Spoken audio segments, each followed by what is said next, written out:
ಸಹೋದರ ಸಹೋದರಿಯರೇ, ನಿಮ್ಮೆಲ್ಲರಿಗೆ ನನ್ನ ಹೃತ್ಪೂರ್ವಕವಾದ ವಂದನೆಗಳು. ಇವತ್ತಿನ ದಿವಸ ದೇವರ ವಾಕ್ಯವೇನಂತಂದರೆ, 1ನೇ ಕೊರಿಂಥೆ 1ನೇ ಅಧ್ಯಾಯ 8ನೇ ವಚನದಲ್ಲಿ ನಮ್ಮ ಕರ್ತನಾದ ಯೇಸು ಕ್ರಿಸ್ತನು ಪ್ರತ್ಯಕ್ಷತೆಯು ಎದುರು ನೋಡುತ್ತಾ ಇದ್ದೀರಿ.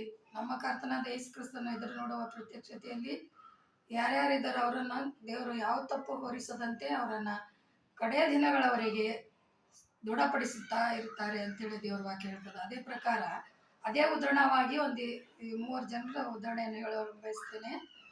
ಅದರಲ್ಲಿ 5 ಲಕ್ಷಣಗಳು ಯಾವ್ಯಾವಂದರೆ, ಮೊದಲನೇದಾಗಿ ಪ್ರಾರ್ಥನೆ, ಎರಡನೇದಾಗಿ ಪವಿತ್ರತೆ, ಮೂರನೇದಾಗಿ ಪಾಪದಿಂದ ದೂರ ಇರುವಿಕೆ, ನಾಲ್ಕನೇದಾಗಿ ಪ್ರೀತಿ, ಐದನೇದಾಗಿ ಪ್ರಶಾಂತತೆ. ಇವು 5 ಗುಣಗಳುಳ್ಳ 3 ಜನರ ಕುರಿತು ಹೇಳ್ತೇನೆ. ಮೊದಲನೇದಾಗಿ ದಾನಿಯೇಲನು ಪ್ರಾರ್ಥನೆ ಪರನಾಗಿದ್ದನು, ಎಲ್ಲರೊಂದಿಗೆ ಪ್ರೀತಿಯಿಂದ ಇದ್ದನು, ಪಾಪರಹಿತನಾಗಿದ್ದನು, ಪರಿಶುದ್ಧನಾಗಿದ್ದನು ಹಾಗೂ ಪ್ರಶಾಂತಿ ಉಳ್ಳವನಾಗಿದ್ದನು. ಅದಕ್ಕಾಗಿ ದೇವರು ಅವನಿಗೆ ಯಾವ ರೀತಿ ಅದ್ಭುತ ಕಾರ್ಯ ಮಾಡಿದನಂತ ಅನ್ನೋದು ನಿಮ್ಮ ಮುಂದೆ ಹೇಳ್ತಾ ಇದ್ದೀನಿ.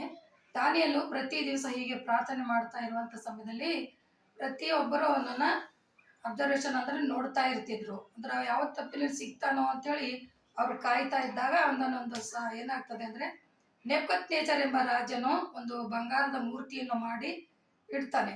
ಇಟ್ಟಂಥ ಸಮಯದಲ್ಲಿ ಅದಕ್ಕೆ ಎಲ್ಲರೂ ಬಂದು ನಮಸ್ಕಾರ ಮಾಡಿ ಅಂತ ಡಂಗುರ ಸಾರಿದಾಗ ಎಲ್ಲರೂ ಬಂದು ಆ ಮೂರ್ತಿಗೆ ನಮಸ್ಕಾರ ಮಾಡ್ತಾರೆ. ಆದರೆ ಶಾದ್ರಕ್, ಮೇಷಕ್, ಅಬೇದ್ನೆಗೋ, ದಾನಿಯೇಲ್ ಇವರು ಎಂದೂ ಅವರಿಗೆ ನಮಸ್ಕಾರ ಹಾಕಲ್ಲ ಅಂತ ಹೇಳ್ತಾರೆ. ಯಾಕೆ ಎಲ್ಲರೂ ನನ್ನ ಮಾತಿಗೆ ವಿಧೇಯರಾಗಿದ್ದಾರೆ, ನೀವ್ಯಾಕೆ ಆಗೋದಿಲ್ಲ ಅಂದ್ರೆ, ನಿನ್ನ ಮಾತಿನ ವಿಧೇಯತೆ ಅಲ್ಲ, ಆದರೆ ನಾನು ನಮ್ಮ ಕರ್ತನಾದ ಯೇಸು ಕ್ರಿಸ್ತನನ್ನು ಬಿಟ್ಟು ಬೇರೆ ಯಾವ ದೇವರನ್ನು ಕೈ ಮುಗಿಯೋದಿಲ್ಲ ಅಂತ ಹೇಳ್ತಾರೆ. ಸರಿ, ಹಾಗಿದ್ರೆ ನೀವು ಮಾತು ಕೇಳಲ್ಲ ಅಂದರೆ ಒಂದು ಅಗ್ನಿ ಕೊಂಡವನ್ನು ಮಾಡಿ ಅದರಲ್ಲಿ ಹಾಕ್ತೀನಿ ಅಂದಾಗ, ಚಿಂತೆ ಇಲ್ಲ, ನಮ್ಮ ಕರ್ತನಾದ ಯೇಸು ಕ್ರಿಸ್ತನು ನಮ್ಮನ್ನು ಅದರಿಂದ ಕೂಡ ಪಾರು ಮಾಡ್ತಾನೆ ಅಂದಾಗ ಆ ಅಗ್ನಿಕುಂಡದಲ್ಲಿ ಹಾಕಿದಾಗ ಸ್ವಲ್ಪ ಹೊತ್ತ ನಂತರ 3 ಜನರಲ್ಲಿ 4 ಜನರು ಕಾಣುತ್ತಾರೆ.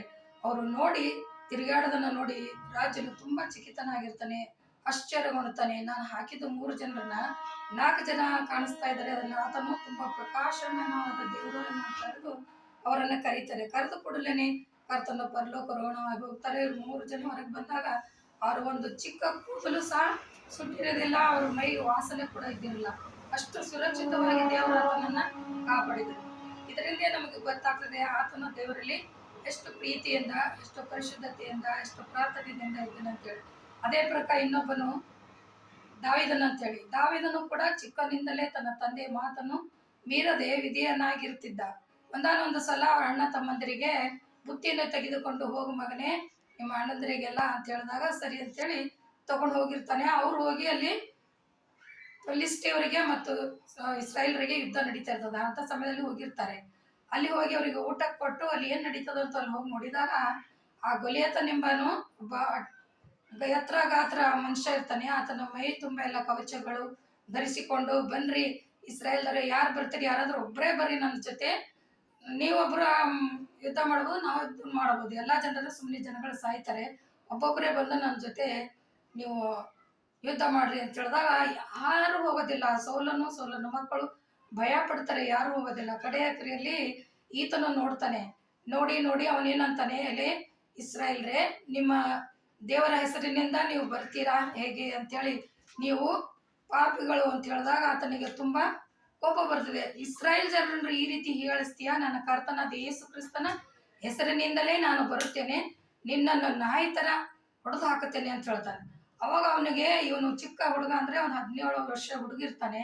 ಅವಾಗ ಅವನು ಹೋಗಿ ಒಂದು 5 ಕವಣೆ ಕಲ್ಲುಗಳು ತಗೊಂಡು ತನ್ನ ಕವಣೆಯಲ್ಲಿ ಇಟ್ಟುಕೊಂಡು ಹೋಗಿ ನಿಂತಿರ್ತಾನೆ. ನಿಂತಾಗ ದೇವರನ್ನು ನೆನೆಸಿಕೊಂಡು, ಕರ್ತನೆ, ಯೆಹೋವನೇ, ಸೈನಿಕನಾದ ದೇವರ, ಸೇನಾಧೀಶ್ವರನಾದ ದೇವರ, ನಿನ್ನ ಹೆಸರಲ್ಲಿ ನಾನು ಬರ್ತೇನೆ, ಒಂದು ಕವಣೆಯಿಂದಲೇ ಅವನನ್ನು ಸೋಲಿಸಿ ಬಿಡಲು ಸಾಧ್ಯವಾಗಲಿ ಅಂತೇಳಿ ಬೇಡ್ಕೊಂಡು ಹೋದಾಗ ಆ ಒಂದು ಕವಣೆಯನ್ನು ಎತ್ತಿ ಹಾಕಿದ ಕೂಡಲೇ ಆತನ ಹಣೆಗೆ ಹೋಗಿ ಚುಚ್ಚು ಬಿಡುತ್ತದೆ. ಅವನು ಅಲ್ಲೇ ಸುಸ್ತಾಗಿ ಬಿದ್ದು ಕೂಡಲೇ ಅವನ ಭರ್ಜರಿ ಕತ್ತಿಗಳನ್ನು ತಗೊಂಡು ಅವನನ್ನು ಸಂಹರಿಸ್ತಾನೆ. ನೋಡಿ, ಇಲ್ಲಿ ಕೂಡ ಆತನು ತಂದೆಗೆ ವಿಧೇಯನಾಗಿದ್ದ, ಹಾಗೂ ಪ್ರೀತಿಯಿಂದ ಇದ್ದ, ಹಾಗೂ ಪವಿತ್ರನಾಗಿದ್ದ, ಪ್ರಾರ್ಥನೆ ಪರನಾಗಿದ್ದ, ಪ್ರಶಾಂತಿ ಉಳ್ಳನಾಗಿದ್ದ. ಅದಕ್ಕಾಗಿ ದೇವರು ಅವನನ್ನು ಈ ರೀತಿ ಕಾಪಾಡಿ ಜಯವನ್ನು ಗಳಿಸಿದ. ಆ ಗೊಲಿಯಾತನನ್ನು ಕೊಂದ ಅಂತೇಳಿ ಎಲ್ಲರೂ ಸಂತೋಷಪಟ್ಟರು. ಅದರಂತೆ ಇನ್ನೊಂದು ಏನಂದರೆ, ಪೌಲಸ್ ಸೀಲರ್ ಅಂತೇಳಿ ದೇವರ ವಾಕ್ಯವನ್ನು ಸಾರುತ್ತಾ ರೋಮ್ ಚಕ್ರವರ್ತಿಯ ಕಾಲದಲ್ಲಿ ರೋಮರು ಈ ಎಲ್ಲ ಕ್ರೈಸ್ತ ಮಂಡಳಿಯನ್ನು ತುಂಬ ತೊಂದರೆ ಕೊಡ್ತಿರು. ಇವರು ಎಲ್ಲ ತನ್ನ ಜನ ಕಡೆ ಮಾಡ್ಕೋತಾ ಇದ್ದಾರೆ ಜನರು ಅಂತೇಳಿ ಅವರಿಬ್ಬರಿಗೂ ಪೌಲ ಶಿಲರಿಗೆ ಸೆರೆಮನೆಯಲ್ಲಿ ಹಾಕ್ತಾರೆ. ಸೆರೆಮನೆಯಲ್ಲಿ ಹಾಕಿದಂಥ ಸಮಯದಲ್ಲಿ ಕೂಡ ಅವರು ಭಯಪಡೋದಿಲ್ಲ. ತನ್ನ ಕರ್ತನಾದ ಯೇಸು ಕ್ರಿಸ್ತನ ಪ್ರಾರ್ಥನೆ ಮಾಡೋದು, ಸ್ತುತಿ ಮಾಡೋದು ಎಲ್ಲ ಮಾಡಿ ಪ್ರಶಾಂತವಾಗಿ ರಾತ್ರಿ ಮಲ್ಕೊಂಡಿರ್ತಾರೆ. ಅಂತ ಸಮಯದಲ್ಲಿ ಕರ್ತನಾದ ಯೇಸು ಕ್ರಿಸ್ತನು ಭೂಕಂಪವಾಗಿ ಬರುವಂತೆ ಅಪ್ಪಣೆ ಕೊಟ್ಟು ಆ ಭೂಕಂಪದಿಂದ ಅವರ ಸೆರೆಮನೆಯ ಬಾಗಿಲನ್ನು ತೆರಲ್ಪಡುತ್ತದೆ. ಆವಾಗ ಜೈಲರ್ ಭಯಪಡ್ತಾನೆ, ಅಯ್ಯೋ ಎಲ್ಲರೂ ಬಾಗಿಲು ತೆರಲ್ಪಡ್ತು, ಓಡ ಹೋಗ್ತಾರೇನೋ, ನನ್ನ ಮೇಲೆ ಬರುತ್ತೆ, ನನಗೆ ಬ್ಲೇಮ್ ಆಗುತ್ತೆ ಅಂತ. ಆಗ ಪೌಲ ಶೀಲರ್ ಹೇಳ್ತಾರೆ, ಯಜಮಾನರೇ ನೀವು ಭಯಪಡಬೇಡ್ರಿ, ನಾವು ಎಲ್ಲಿಗೆ ಹೋಗಲ್ಲ, ನಿಮ್ಮ ಅಪ್ಪಣೆ ತಗೊಂಡೇ ನಾವು ಹೋಗ್ತೀವಿ ಅಂತ ಹೇಳಿದಾಗ ಅವರೆಲ್ಲರೂ ದೇವರ ಕಡೆ ತಿರುಗಿಕೊಂಡು ಜೇಲರು ಕೂಡ ಮಾನಸಾಂತರ ಪಟ್ಟು, ಹೌದು ನಿಮ್ಮ ಕರ್ತನಾದ ಯೇಸು ಕ್ರಿಸ್ತನು ಅದ್ಭುತನಾದ ದೇವರು, ನಿಮ್ಮನ್ನೇ ನಾವು ನಂಬುತ್ತೇವೆ ಅಂತ ಹೇಳ್ತಾರೆ.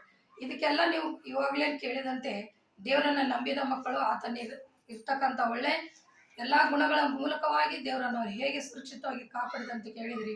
ಅದೇ ರೀತಿ ನೀವು ಎಲ್ಲ ಇರಲು ಪ್ರಯತ್ನ ಮಾಡ್ತೀರಿ ಅಂತ ಬೇಡ್ತೇನೆ. 1 ಕೊರಿಂಥಿ 1ನೇ ಅಧ್ಯಾಯ 8ನೇ ವಚನದಲ್ಲಿ ಹೇಳ್ತದೆ, ನಮ್ಮ ಕರ್ತನಾದ ಯೇಸು ಕ್ರಿಸ್ತನು ಪ್ರತ್ಯಕ್ಷತೆಯನ್ನು ಎದುರು ನೋಡುತ್ತಾ ಇದ್ದೀರಿ. ಯಾರು ನಮ್ಮನ್ನು ಎದುರು ನೋಡುತ್ತಾ ಇದ್ದೀರೋ ಅವರನ್ನ ಯಾವ ತಪ್ಪು ಹೊರಿಸದೆ ಕಡೆಯ ಗಳಿಗೆಯಲ್ಲಿ ನಿಮ್ಮನ್ನು ದೃಢಪಡಿಸುತ್ತೇನೆ ಅಂತ ವಾಕ್ಯ ಹೇಳ್ತದೆ. ಅದೇ ಪ್ರಕಾರ ಇವರೆಲ್ಲರನ್ನ ನೋಡಿದ್ದೀರಿ, ಕಡೆ ಗಳಿಗೆ ಅವರಿಗೆ ದೃಢಪಡಿಸಿದರು. ಅದೇ ರೀತಿಯಿಂದ ನೀವು ಕೂಡ ದೃಢಪಡಿಸಿಕೊಳ್ಳೋರಾಗಿರ್ತೀರಿ ಎಂದು ಪ್ರಾರ್ಥಿಸೋಣ. ಪರಿಶುದ್ಧನೇ ಪರಿಶುದ್ಧನೇ, ದೂತಗಳ ಒಡೆಯನೇ, ಸೇನಾಧೀಶ್ವರನೇ, ಅಪ್ಪ ನಿನ್ನ ನಾಮಕ್ಕೆ ಕೋಟಿ ಕೋಟಿ ಸ್ತೋತ್ರ. ಈ ದಿವಸದಲ್ಲಿ ನಿನ್ನ ವಾಕ್ಯಗಳ ಮೂಲಕವಾಗಿ ಇವುಗಳನ್ನು ತಿಳಿಸಿದಾಗ ಅವರು ಚೆನ್ನಾಗಿ ಕೇಳಿ ಆ ವಾಕ್ಯದ ರೆಫರೆನ್ಸ್ ಅನ್ನು ತಿಳ್ಕೊಂಡು ಓದ್ಕೊಂಡು ಅವರು ಕೂಡ ನಿನ್ನ ಮಕ್ಕಳಾಗಿ ಬದುಕಲು ನೀನು ಸಹಾಯ ಮಾಡುವೆ ಎಂದು ಕರ್ತನೇ ನಿನ್ನ ಒಂದೇ ನಾಮದಲ್ಲಿ ಬೇಡಿ ಹೊಂದಿದ್ದೇನೆ ರಕ್ಷಕ. ಆಮೇನ್.